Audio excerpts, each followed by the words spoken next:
So we're gonna show you guys the easy version and just how easy it is. So you can see here that I'm like taking this guy out. My recommendation is until the devs fix that, don't work on your district. Just don't do it, guys. Hey guys, the devs made so many changes to Frostborn, so I'm gonna go in to all of them in this video. The first change, though, that some of you will notice is that I lost my beard, and that was actually an accident. I was shaving and I'm trying to grow it out. I was gonna make it kind of even bushier, and so I put my beard trimmer on the highest setting, and as I went up or something, it just fell off and I didn't realize it, and so I shaved like a quarter inch off my beard, and there was no recovering from it. It looked really bad, so I had to shave it off, and I'm gonna grow it back here soon. But you guys will get to see, and honestly, that may end up being great for you guys because you'll be able to see. You know, not all of my videos are released in order, and so you guys will get to see. You know, as my beard grows, you'll be able to see, you know, it shift. So one of the big changes, you know, this accounts for. I actually forget, I have to look at the list, but something like 15 changes are the changes that they made to Odin's. It might actually be up to 20 changes. I'll have to look, but they made the caches here. So now you do not have to go in and clear anything, which is pretty nice. Honestly, I'm glad for it. I'm a little bit sad about it just because I just finished my Odin series. And it kind of makes that first video a little out of date, which, you know, is kind of my pet peeve when my tutorials, I put so much work into them and then they get out of date. But you can still learn a lot from that tutorial. It's just not as useful. So we're gonna go in here. Here goes another at least 10 changes. There's 10 different ways now to look at your pendants, or sorry, not pendants. So I'm going to grab 10 different ways of looking at your inbox. You got 5 different categories you can put it in, and then you can order them differently. And so we're going to grab 60 of those, which is more than we need, 60 of those, and 60 of these. So it orders it. Just hold on. Just to clarify, it doesn't seem to order it based on like alphabetically. I'm not exactly sure how it is. It's a little strange. I don't know if it's based on like a value. You can see that it goes wood, and then eventually it gets to silver, and then eventually to gold, which I don't see it there. But you know, you would think if it was based on value, the Gorgon helmet would be at the bottom. So, not exactly sure what their plan is here, but oh well. It is ordered. So we're gonna stick some wood pendants here. We're gonna go in there. See the Druid bear has all kinds of different animations. The Druid accounts for like a lot of changes in the game, a lot of different new animations. One change you'll notice that, you know, a lot of people are really sad about. We're trying to get the devs to change their mind, but they don't seem to be interested in changing their mind, is that they made marks and seals personal. So that is a real big bummer. Honestly, I think a lot of people's theory is that they're trying to kill trading. I don't know how that would necessarily kill trading, but it does prevent some. Maybe it has to do with duplicators. They've been nixing pretty much all duplicators, but I'm sure that there are still some you know, with different updates, new ways of doing bad things come up, and they're banning them, and they've gotten a really good job. The amount of duplicators in this game is nothing compared to what it was in the beta, but there's still, I'm sure it still exists somehow, some cases, before they get banned. Okay, let's open the Noble Treasury. Okay, so part of the reason I'm doing this is I'm actually looking for assassin pants. Because I don't have any right now. So, oh, and a health staff, actually, that's perfect. I'll grab that. And that's it. I don't need any of this stuff. All right, we're gonna open one more. Hopefully we're gonna get that, you know, those assassin pants. We need those assassin pants. Perfect. Got the assassin pants. Okay, that's what we needed. So that's awesome. Okay, so now that I've shown you that, let's go into Odin's and show you some of the other changes. They didn't change a whole lot, but they did add an easy version. And so we're going to show you guys the easy version and just how easy it is. The standard version is, or standard, I don't know if that's like a Norse pronunciation of English, but the standard edition is just what we're used to. Okay, maybe they'll add a hard mode at some point, but I'm hoping that they just focus on, you know, making the Sanctum of Thor or something. But they did make an easy version for those of you who have been struggling.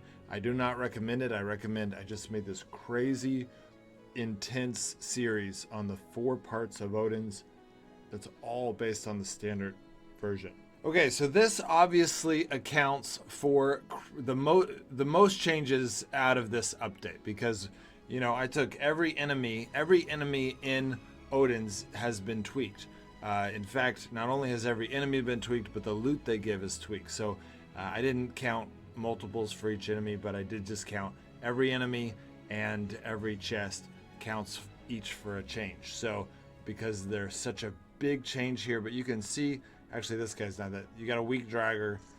Let's kill him with our druid, or our druid. And then you can see here, this guy's got half of his normal health. So we're gonna switch over to a fire dagger and instigator gear, and you'll see this druid gets the benefit of a fire dagger. He doesn't get any of the multipliers that a rogue gets, so it's still not nearly as beneficial as if you went, you know, rogue. Oh, which that actually reminds me, I want to show you guys something really awesome. When you, a lot of you guys know that if you hold down the face up there, if you hold down the face, you can see that you can see 3 options. Well, they've changed it now to where you can click settings here and you can select the 3 that you want, which is amazing. It's such a good change. This is just a really awesome change that they made. So we're gonna stick with whoa, we're gonna get rid of these because they're dumb, and we're gonna keep Archmage, Assassin 3. Yeah, like it. Okay. What is happening? Okay, so I guess you can choose more than just the 3. I'm a little confused on that. Okay, let's just try this. No, I just want 3. So we're gonna go Bandit 3, Thrasher 3. Okay, I'm gonna switch to, okay, we got Thrasher 3, and we got Rogue 3, and I kind of want to do the Druid. I don't know where the Druid is. Where's the Druid? I do not see Druid 2 on here. Okay, well, we're just gonna do the Archmage for now, because I guess the Druid 2's, I'm sure that will be fixed, but okay, we're gonna switch to Rogue. So you can just switch now between any class you want just by clicking on this now. Or, you know, you have to pick the classes. Oh, that's awesome. So whatever class you had last gets switched with whatever those 3 were. So Druid 2 is now on there. It wasn't on there because I was Druid 2. So that is a really cool change. Okay, so now we're Rogue, and we're gonna sneak up on this guy, and look at this. Boom, just like that. We did almost double his health. Okay, I'm gonna switch to Assassin now. Oh, I didn't choose Assassin. That's silly of me. I prefer the Assassin over the Archmage. Okay, we're gonna take the Archmage off and switch to Assassin. So I think that I can sneak attack this guy. Yes! Oh, look at that. Okay. So you can see these guys are really, really easy. The easy mode is pretty easy. But then, look at this. this is just gone. This whole east wing of the lobby is just gone. So that's obviously, you know, several enemies, and you know, those areas have been moved. So it's just a lot of changes. They've made some huge changes. This is a very different Odin's first floor than we're used to. There's a, you know, it's still a lot of the hit points are still there, but it is just a lot different than we used to. Okay, so now let's switch over to the Fire Mage 3, and we're gonna take on the boss. Actually, you know what I'm gonna do? I'm gonna switch over to Druid, and we're gonna fight the boss, you know, with fists, which is not really a smart way of doing things. But I want to show you guys something. If you switch over to the fire bow, you'll notice that the boss. Okay, switching over to bear form. All right, he's got 2,000 health.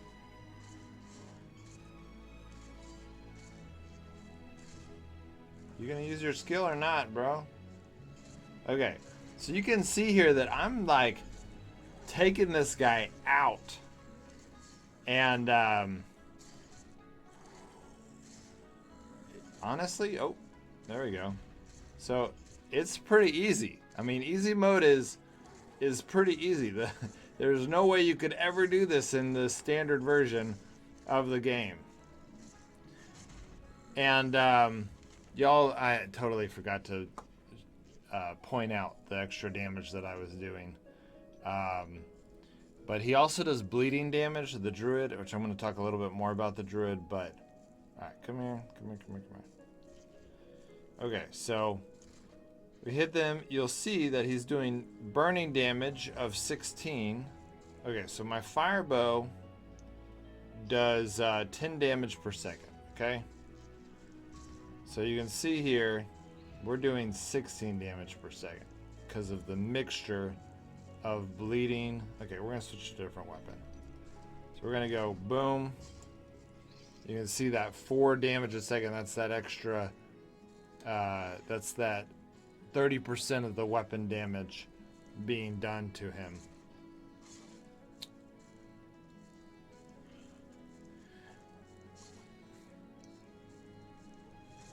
And that bleeding damage does not, it ignores armor, so it doesn't make a whole lot of difference here. But when you're playing against players, that's pretty incredible to be able to do so much of your weapon damage, you know, without affecting their armor. But the big difference, you know, a lot of people are saying because of that the fire bow is going to be the best for the Druid. And that might actually still be true, because really when it boils down to it, you're going to be able to attack someone with the fire bow, attack them ranged. Okay, so if they bola you, then you can switch to bear form, and now you're a tanky melee character. So I think the fire bow is the best weapon for the Druid, but you have to keep in mind one of the other changes that they made is that they buffed the skull claws enough to where they're a really good weapon.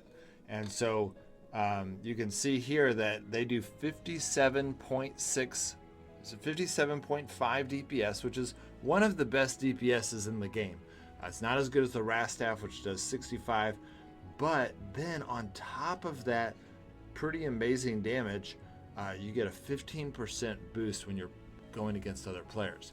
And I'm pretty sure that that 15% boost also affects the bleeding damage of a Druid. And so right now, if you're with a fire bow and you come in at someone as the Druid and you hit them with that fire bow, you're getting a lot of bleeding damage, which would make it better. And you can switch between ranged and melee, which is really powerful. But if they dispel potion, you're gonna, they're gonna be able to ignore a lot of that bleeding and that fire damage, and so you're gonna want to. Skull claws are going to be a little bit more dispel resistant, so you need to just keep that in mind. The bear also, I'm going to talk more about the Druid here in a second, but that just kind of gives you a little bit of an idea. Actually, that's it. So let's go to a PvP zone and let's keep talking about some of the changes that they made to the classes. But you can already see they have just made a crazy amount of changes. Now, one thing you need to keep in mind with easy mode is that the bosses, the Forge boss. Okay, let's look at this giant real quick. You can see that this giant did not drop any pendants. It's not that there aren't any pendants in easy mode, but they are a lot less. And so they just all the giants just drop a little bit less. So they do drop the key. So if you're just looking for a forge key or an archive key, then yeah, go for the easy mode. But honestly, like killing the Iron Golem does not give you a fire dagger or fire bow, and killing Jorgan or killing Skull did not give you claws or the helmet. So it's not, in my opinion, it's not worth it to do easy mode unless you're practicing, unless you're trying to get better at Odin's. Then it would be worth it to do it. But it is easy mode, and the loot is not nearly as good. Okay, so we're looking for a bot or a player if a player wants to come play with us, but I'm pretty sure that our best chance is to find a bot. So we're just gonna run around, and if we find a bot, then we're gonna play around with some of the numbers. Okay, here's a bot. So dang it. Okay, so if we hit him, that's gonna do a lot of burning damage. Okay, so that's pretty amazing, right? I mean, that guy had some purple gear on, which is amazing that bots even have purple gear. Okay, so that's something there. And now we're gonna go over here to the skull claws. Oh my gosh.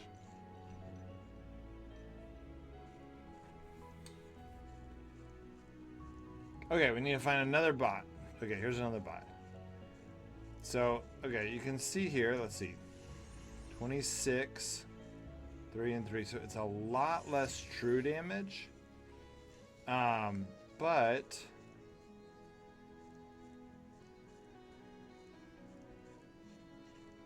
alright, we're just gonna run through here. I'd be very surprised if that. Okay, this is one thing that is awesome about the crow. There he is. No, that's the other guy I killed. Did that guy get away? It's really annoying. Alright, fear from Shaman. We might do that here in a second, but I'm more sad that that guy got away. They need some bots with more health, so I can do more experimentation. Problem is, they don't have the same armor. I need a guy with the same armor to truly be able to test it well. But basically, my theory is that, all of the Druid, all of the skills of all of the bows of all the items still work on the Druid, which is really OP. A lot of people are saying the Druid is just the strongest solo PvP class in the game, and I think they're right, just because the numbers are just incredible. And I think the Firebow is the best because you can switch out of bear form, you can attack, and then when they get close, you can switch into bear form, you can attack, you can keep that fire damage on them. I just wonder a little bit if the Skull Claws might be a little bit better, just because they, if they truly get that 15% extra damage and that affects both the damage and the bleeding, then that might be a little bit better.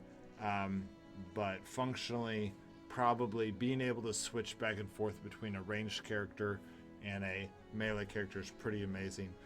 Now, when you're in bear form, one of the things that I really like about the Druid, I hope they don't change it, is the crow skill. So let's go into the Druid. So if you look at this crow skill, it says requires bear form, transforms all the players into crows in the area for 5 seconds. All negative effects are removed from and the crows from the Druid and the crows at the moment of transformation, and for 5 seconds the Druid gains 30% damage resistance and increased movement speed by 25%, And the crows gain 80% damage, less damage from enemy players, and I'm assuming it's a similar 25% increase of movement speed. So this, in my opinion, is the best counter to the Archmage. So the Archmage was such a good class for team PvP because you could go invisible, you could get that perfect positioning, and then you could strike, and it was pretty much game over. But now with the Druid, if the Archmage gets that perfect position and they attack that team, the bear will now be able to, the Druid will now be able to go into crow form with his team, and they'll still be able to kill the Druid because 30% is not that crazy, but 80% damage reduction is unbelievable. And so, I think that might be where the other bot died. We'll see. But to be able to just take your team, all negative effects are gone like that. They now receive 80% less damage, will allow that team to then reset on the Archmage. And really, honestly, there's other applications for the Druid, because not only will they be able to reposition and kind of foil the Archmage and what the Archmage kind of set up, this perfect setup, but what's really amazing about the Druid is if you're running in as a team and you've got a Druid, one thing that you could do is you could hit crow form as soon as you engage with another team, and then your team gets 80% less damage, and they could waste a lot of their skills trying to kill you. And then by the time, and you move really fast, so you could stay with the team, and then when their skills are on cooldown, then you can, and your team's kind of healing while they're moving. You could stick with that team, and then you could use all of your skills after that crow form is over, which seems really powerful. Maybe there's something I'm not thinking of yet, but it would be really powerful for a team to be able to basically exhaust a lot of the skills of their enemy and then stick with them and then attack them afterwards. So the Druid is going to be a really powerful team player, and it sounds like it's the most powerful solo player. If it's way too broken, I don't know if the Druid's going to be broken, because you don't get that extra damage from a fire bow, so you're not that powerful range, and you are a melee character. So I think like the Hunter is still going to be able to counter the Druid. So I don't know if the Druid breaks the game. I really hope it doesn't. But if it does, now that they're doing balance changes, hopefully they'll nerf the Druid. If it's too powerful that it just breaks the game, we can't handle it, we can't, everyone with Druid just keeps winning, then hopefully they'll nerf it so that we can keep this balanced game. That this update, and I haven't even gone into all the changes. Let me go into some of these changes, because really this update is all about balancing the game. Okay, before I go into all of the different classes and what their all the changes are, because I've already kind of covered that in a balance update, I'm going to go through them real quickly in this. I'm not going to spend as much time in this video, but I am going to touch on them. I'm going to touch on a few more thoughts that I've had since I made that video with the balance changes, but I am going to show you guys one more change that is really, really exciting. Okay, so this change really only accounts for one change. It's kind of crazy to think that, but it's kind of crazy that sometimes you'll get this so change, and it's like 100 changes, and then you get like a really amazing change like this one, and this is one change. But here we go. So Blessing of the Gods, this is a new thing they added. With every donation, you have a chance to receive bonus mastery points, 10,000 mastery points maximum. So essentially, what I understand is with this is that as you grind for your level 3 classes, everything is now eventually going to be 10,000 cheaper. I'm not exactly sure. I heard it was a 40% chance. A 40%. Oh, sorry. You have a chance to receive up to 40% bonus mastery points with every donation. So, and then up to 10,000. I don't know if that 10,000 resets, that may reset after every month or every week or whatever. Sometimes the devs will do that. They'll put a limit on something, but then it resets after a certain amount of time, which I think would be really smart. It kind of slows people down from being able to get, max out everything. So, okay, so we're gonna insert this somewhere in this video, but I just found out that they changed the pickaxes, which are giving us 30 points to 25, which is really disappointing. Which I know a lot of you guys are going to be upset about, which makes sense. I think what they're doing is they're trying to push us to do more stuff at Odin's, where we get more items and donate those items rather than, grinding for leather strips. And personally, I hate grinding for leather strips, so I can kind of understand why they're doing that. I think leather strips really results in a lot of trading, and I think they're trying to shut down trading, which I hate. I don't like that, and I think that they're out of touch with the community if they're gonna try to shut down trading. That's a lot of advanced players will do trading, even though it's pretty dangerous. They have a chance to get scammed. Trading's a big part of this game, and so I think it's dumb. What it makes me think is that the Gift of Odin's is not really a buff. Maybe it is. Hopefully it is. But really what it might be is just a compensation for what they did with the pickaxes. That it's like, hey, instead of pickaxes, we're going to nerf that a little bit, but we're going to buff this a little bit. And it's kind of a wash. Points are just as hard as they were. Maybe they're a little bit better. Honestly, I'm on the free-to-play solo account right now, and I'm about to donate all of, these items. Oh, I hate that those are personal. They are, but they're gonna, on this account it doesn't matter. It's free-to-play, but actually I would trade them. Anyways, I digress. The point is, these are all going to give me more points, and that's going to be a lot more points than a bunch of pickaxes. I don't like to grind leather strips, so it really hurts those of you who like to grind leather strips. It helps those of us who play the game like this in the free-to-play solo account, and it hurts people that grind for leather strips. So I'm sorry about that, guys. I don't know why. I'm sad I missed that. I still think it's a good update because of all of the balance changes that I've already covered a little bit, and I'm going to touch on now. Okay, guys, so one more thing to add. I just donated like 20 purple items into Newheim to, for that little, to get the bonus 40%. And it is so rare. It's not so rare, but it takes forever to get a lot of points. And it made me realize what I said when I said, oh, it's kind of a wash. It's not. It seems like this update is worse. Now, in the dev notes for this update, it says some items were increased. All we have had reported so far are the ones that were decreased. Freya's staff is from 100 to 75, and the strong pickaxes from 30 to 25.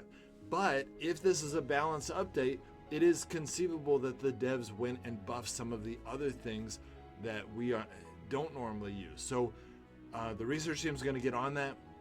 We're going to test everything, figure out which items have been increased. Maybe there's a new item that's best. Maybe it's more balanced, which, it makes sense in a balance update to balance the game. So I am cautiously optimistic that maybe it's an okay thing. It definitely isn't what a lot of us thought, where it was like, oh, this is going to be a great update. We're going to have so many more points. It's not that. It doesn't seem to be that. A lot of the things that you guys would grind for that were easy to grind for were nerfed. Other things that, we haven't used as much were not. Maybe buffed. We don't know. We're going to figure it out. But so I understand a lot of you guys are disappointed, but this is a balanced update, and balanced updates are going to create mixed feelings in us. Some of the things that we love are going to be nerfed, and some of the things that we don't love because we never play it because they're crap are buffed, and then we get to experience that later. So long-term balanced updates are good. It is very concerning that they you know, or we've been expecting them to help us with points because it is something that's extremely grindy in this game, and that's not what this update is. It's a balance update. It's not a way of helping us, but let's see what happens in the long term. And ultimately, balance is a really good thing for Frostborn long term. I'm really excited about this update, even though I don't like several things and I'm worried about others, but overall it's a good update. There also seems to be a bug that if you donate a few items to your base but you don't finish that task and then you leave your base, it doesn't register your progress. So this is obviously dangerous because if you got some rare items that you're wanting to donate, that could really hurt you. So my recommendation is, until the devs fix that, don't work on your district. Just don't do it, guys, because unless it's something you don't mind losing, the devs have, hopefully they're going to get better at this, but lately the devs will not fix, unless it's a critical bug, like people are hurting each other in PvP, they don't fix it until the next update. Hopefully they'll fix it sooner.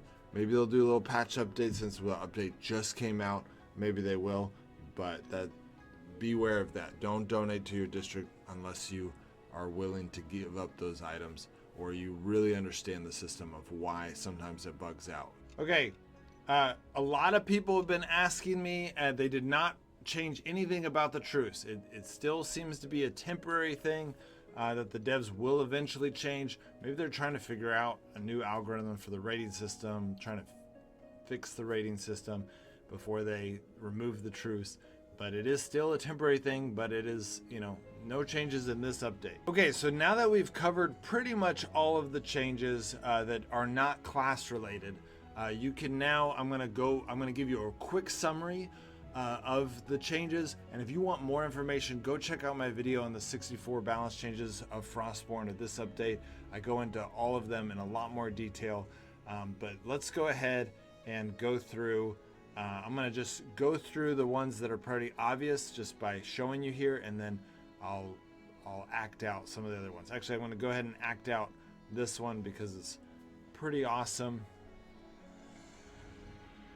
Okay, so now we've got the bandit here. We're gonna maxed out bandit, and the best weapon for a bandit is now, oh, hey there. So if I get this guy, you can see I do a ton of damage to him when I'm, that's the normal thing with the bandit, is if you're able to put a throwing dagger on someone, it's pretty awesome. And what they did is they increased the damage that you do from 30% extra to immobilize enemies to 40% extra. So, you know, this bandit 3 is doing 70% extra damage, but you also have to keep in mind that a bandit 1 still gets that plus, oh, it's only 30. Okay, interesting. So the bandit gets a 30%, and then the bandit 2 gets 30%, but the bandit 3 gets a 40%. That's pretty crazy. Okay, that's good to know. So, but that's just one of the changes of the bandit. That's obviously not powerful enough to make the bandit worth anything. And so they also, they decreased its health, which you're like, okay, this is going the wrong direction. They decreased the health of the bandit. They reduced the cooldown of the throwing daggers to 30 seconds. I'm pretty sure it was 40 seconds, so that's really nice to be able to use that more often. Obviously, you want to use bolas if you're going to do the bandit. But the biggest change that they made is, notice this. The blinding rune used to be pretty slow. Look how big this area is. I want to show you guys. This stuns people for 3 seconds. Anyone who is within this giant area is stunned for 3 seconds. That's a huge area, and a 3-second stun is a huge stun. And so watch how fast this is. That's crazy fast. That's way better than a hammer. That's way better than any of those things. You just go boom. You stun them like that. You can come up and get a sneak attack on them, and then you can keep them bolted. You know, so I'm not 100% sure that the bandit's good enough to be like an amazing character, but this is a huge buff for the bandit. The Rogue 2 is given a little bit of a bonus. I don't know if it was at 22 and now it's 23, but I don't see any difference. I thought they meant to move it up to 25. But the biggest thing that they, on the patch notes that they mentioned with the Rogue, is just that you go into sneak attack a little bit faster. And so if you see, honestly, I am still not able to see much of a change. I don't know if I just don't have that looks the same. The difference between the Rogue and the Assassin really looks the same, but apparently the Rogue can enter the sneak attack a little bit faster, which is really nice if you're going to play the Rogue. I've seen people play the Rogue really well. They use that horse in amazing ways. But the Rogue, honestly, lots of people love the Rogue as it was, so they didn't need to buff it a whole lot. They decreased the damage of the Assassin. It doesn't quite melt people quite as fast now, so that's definitely going to balance. The Assassin, Fire Mage, and or the Archer, like Sharpshooter, were the most powerful, and so they kind of nerfed the Assassin quite a bit, actually. And so that's pretty crazy to me how much they nerfed the Assassin. But again, it was a powerful class. The Berserk they also nerfed. It does not do quite as much damage. They kind of nerfed some of the damage on some of the powerful classes. Honestly, I didn't think the Berserk was that OP, so I'm kind of a little bit sad about this change. But they also reduced, the Whirlwind now reduces damage or armor of everyone around him, which with the 5-shot crossbow, there may be a combination there. But again, I'm not 100% sure. I'm surprised they reduce the damage. They did increase its health a little bit, which is nice. So maybe they just made it a little bit tankier. The Thrasher got a huge buff to, it used to be 30% damage to players with less than 30% health, and now it's 50% health. So, sorry, more than 50% health. I don't like the way they word it. It should say more than 50% health. And so that's a lot of extra damage. That means that if a Berserk and a Thrasher are hitting each other, the Thrasher is actually going to be doing quite a bit more damage than the Berserk in PvP, at least initially. It will slow down a little bit, and then the Thrasher, the leap did not change any. It's still kind of there, but 2 seconds stun, pretty big area. That's a pretty good skill. The biggest thing is that they increased a little bit of a movement speed boost when you have this active, which is kind of nice when you're chasing someone. So I'm really excited about this. If you guys watched that other video, I'm really excited about the Thrasher. I think that makes a big difference. And a lot of people wanted the Thrasher to be buffed. They also decreased his health a little bit, but they gave him so much extra damage. Oh, and they reduced the leap cooldown to only 40 seconds. It used to be 55 seconds, so that's pretty awesome. That's a huge buff for the Thrasher. They didn't make any changes to Protector, which is great. The Protector was good as is. The Ice Mage, they made quite a bit of changes to it, so they and mainly that the damage to enemies when they're in the ice path is increased by a lot. It's 50%. So now the Ice Mage can do 90% extra damage to enemies that are in his ice path. That is a huge amount. And then they reduced his health from 70 to 60, which isn't a big deal.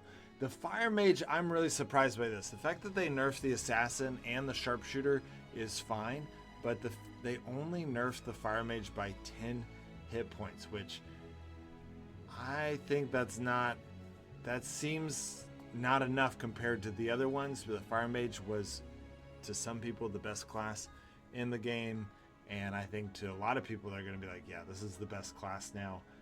Maybe the Druid can counter it, but honestly I think the Fire Mage might be able to beat the Druid if you're a skilled Fire Mage and know how to keep your distance. You're going to be able to use your range as your advantage. The Illusionist gets more health than he has in the past, and it says the damage to players is increased, but I'm pretty sure 20% was already it, so I'm not sure if that's going to go up. We're still in the open beta. Not everything's going to be match up perfectly. The healer, it says in the dev notes that the damage resistance against melee weapons is increased. I honestly do not think the devs needed to help the healer at all. It was already super overpowered, but you know, I don't.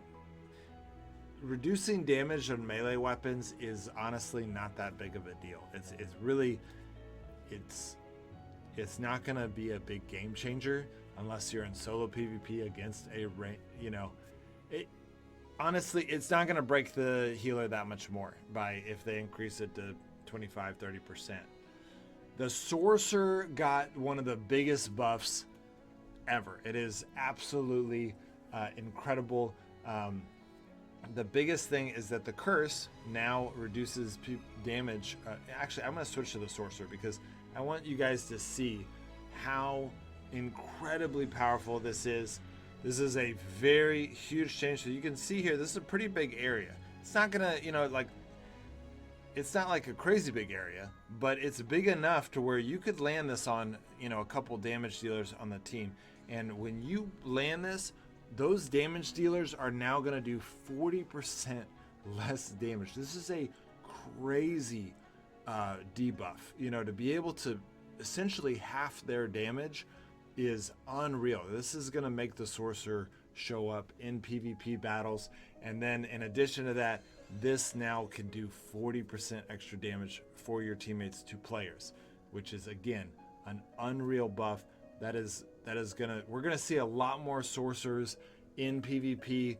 At least the numbers are there. In the past, the healer has just been dominant because, you know, it's hard to deal with that heal.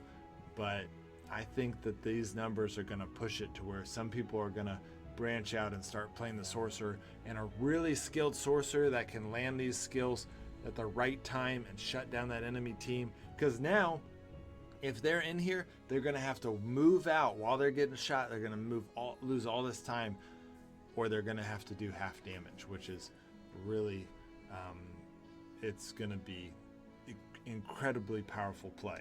The shaman also got some huge buffs. It has a new passive ability. You can see here, enemies now do 20% less damage to you. So this is a really powerful buff. This is in addition to armor. This is in addition to a Gorgon helmet. They're gonna do a lot less damage. So I wouldn't, some people are like, oh, the shaman's the new tank. I wouldn't go that far. You're still in light armor.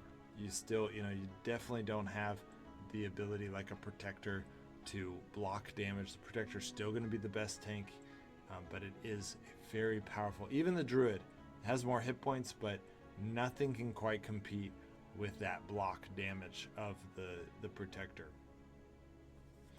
But the shaman has some other things that really, you know, give it some incredible benefits.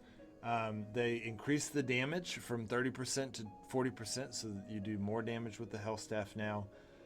They did reduce the health just a little bit, but honestly, if you're talking about the difference between 270 hit points to 260, well, that 20% less damage is the equivalent of 52 more hit points, and all of your healing is also going to heal, is going to be worth more. So it is a very powerful. The shaman has become the tankiest of the healer classes, or of the support classes, and it's really good. It's pretty powerful. And then you got the fear is now, it was 8 seconds. I guess they had second guesses about how powerful that would be, but still, or no, was it 8 seconds? It used to be 4 seconds, now it's 6 seconds. Okay, I think it was 6 seconds. Okay, anyways, the point is, this is gonna knock someone out of a battle for 12 seconds. This makes the shaman, with all of these buffs, it is going to be the best duo class in the game. I'm pretty sure. I could be wrong, but the numbers are pretty powerful to be able to, you know, engage in a 2-on-2 and scare one of the guys.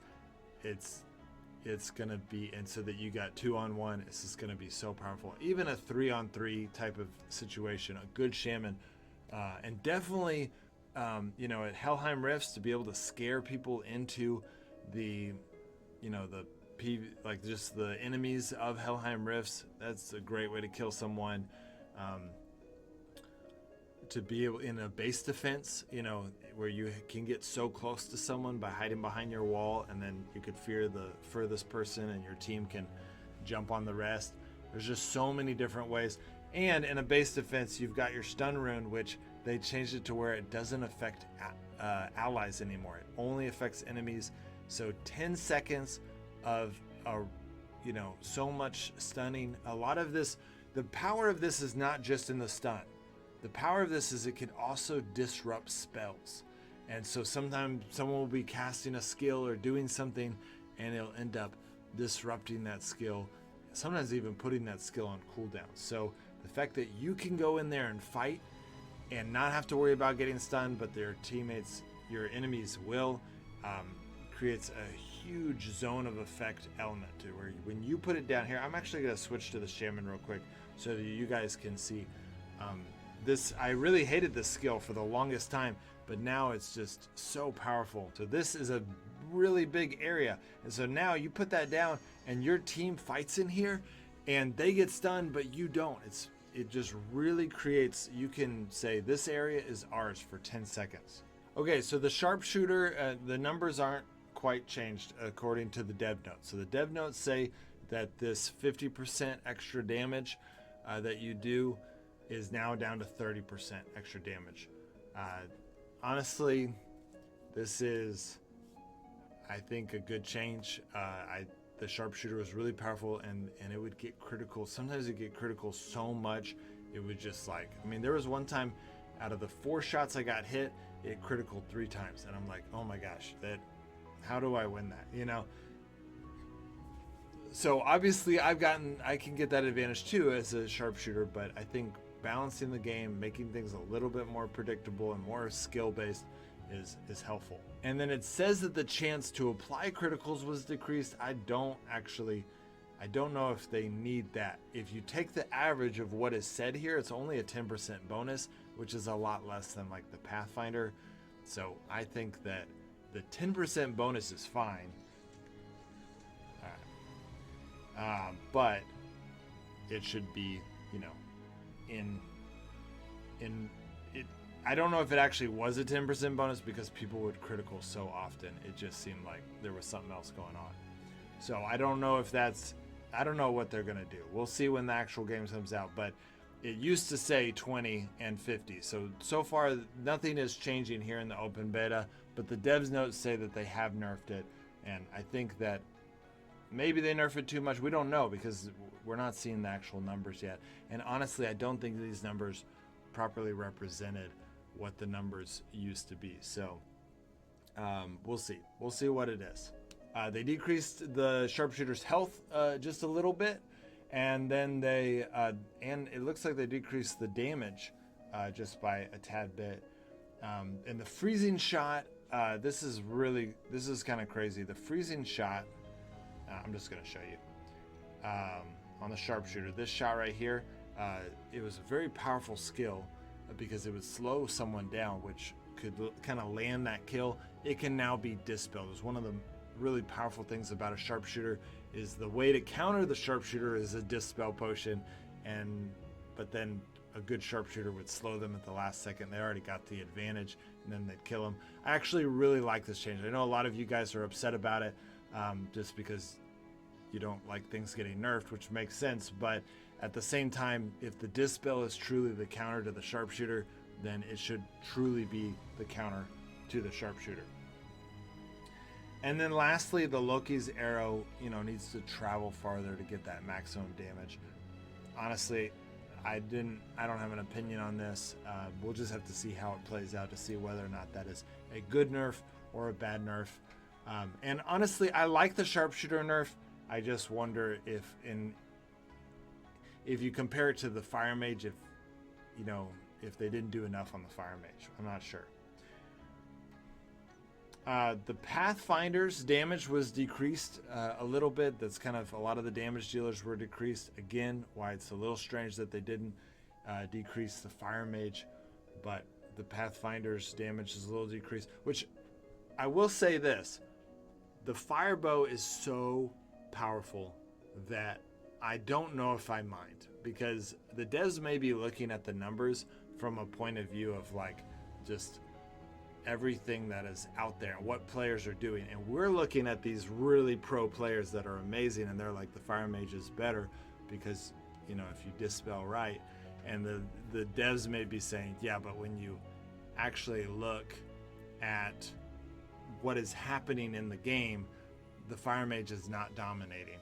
And they make a good point. I don't know if the fire mages of the middle class Frostborn player are really dominating that much. And then they increase the health of the Pathfinder, which is not what I was expecting, but you know, it's got a little bit of extra health.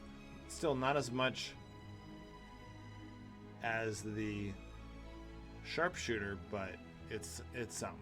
The hunter, I'm interested about this. So they dramatically increase the damage of the hunter. So this change immediately makes the hunter a player, because, you know, we're looking at, it's not as much damage as even the sharpshooter, much less the Pathfinder, but it's close. It's getting to the point where it can compete with those other classes, and it still has one of the coolest passive skills in the game, and that is that it is faster than every other character in the game. So it decreases health just a little bit to 60, but that movement speed in combination with that extra damage really is going to make it a player. They also increase the mortal shot, which in my video about the balance changes, I was kind of like, oh, this isn't very good, but I think I was not factoring in the benefit of that extra crossbow damage, that extra bow damage, because if you have that extra bow damage and you are decreasing someone's healing by 50% for 9 seconds, you're pretty much declaring that person dead. As long as you know, your team works together or you work together to kill it, it's gonna die. It can't heal, and it would be good against, I mean, this is gonna make the hunter really powerful against the protector. It's gonna make it, I think that extra damage, the movement speed, it's gonna make it really good against tanks in general. I think the hunter's gonna be able to beat the druid. I could be wrong on that, but that hunter's really going to have that speed advantage, and I don't think the druid's going to be able to, you know, get through that 260 health fast enough. I think they're going to have enough skill, even though the numbers are there for the druid. I think the hunter's going to be able to outplay it just with his speed. And then they made a couple changes to the archmage. You can now keep control of your character when you're polymorphed into a chicken. You can just move slowly, but you have control of where you move, which does give us a huge advantage if we get polymorphed, but they also made it to where you don't dispel the polymorph if you get hit by damage right away. You get hit, you know, it's 50 damage before you know, pop out of being a chicken. And so that's going to make the archmage a lot more powerful in solo PvP, because you're going to be able to do some damage on them before they even get a pop out of it. So that is kind of nice on the archmage front. I think they say in the dev notes the Astar mage's illusion no longer affects the durability of, you know, their targets, which I think that's referring to the Loki shroud, that I guess maybe it was reducing the durability of the weapons of everyone it was, you know, making go invisible, but I'm not actually 100% sure on that. And then lastly, you know, I already mentioned the druid. It's got 120 extra health, so that's a total of 320 health is now the new maximum, and it can use any weapon in the game. And so, which again, I was saying the fire bow is probably the best. It just functionally being able to be ranged and then switch to melee, being able to have, and honestly, that extra 30% damage of any weapon, if that applies to bows not in bear form, that is pretty ridiculously powerful, and that would be, honestly, it'd make me a little bit sad. Maybe the druid could beat all of the archer classes because of that, just the extra health and stuff. And if that is the case, devs, I hope you nerf the druid a little bit. I mean, I think it's great for the devs for new classes to be a little bit more powerful than the other classes, and then they nerf them later just to encourage people to buy them quickly and kind of rush them. But I think eventually they need to, and not eventually, I think pretty quickly they need to kind of rebalance the game, so that, and the advantage can't be too high. If the Druid, if no one can beat the Druid because it's just too powerful, then they gotta nerf it. It's just, you don't want to ever have a game that's so unbalanced that there's no, oh, I saw a Druid, I'm not going to play against that. You know, that would be very bad for the momentum of the game, because people would just stop playing because unless they had the Druid, and that would just kind of kill some of the fun. So that's it, guys. That is all of the crazy hundreds of changes that Frostborn devs made to this update 1.4. It is a great update in my mind. There are some tweaks. There's obviously things that I wouldn't want, especially that marks and seals are personal. But overall, it is a fantastic update, and I'm just really happy to see where the devs go from here. All right, guys. I'll see you next time.